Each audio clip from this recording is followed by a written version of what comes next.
Alright guys, this is my special steak marinade that I'm gonna apply on the steak.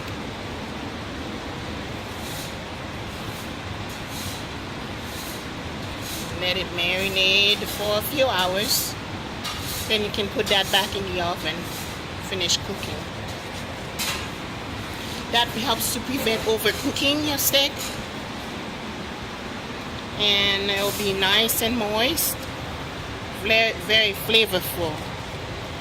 This marinade, my mom showed me how to make it the Haitian way, no MSG.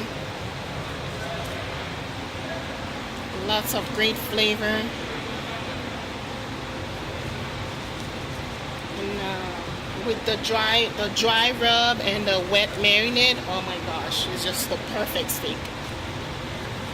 You'll feel like you went to a restaurant, like a good quality steak now.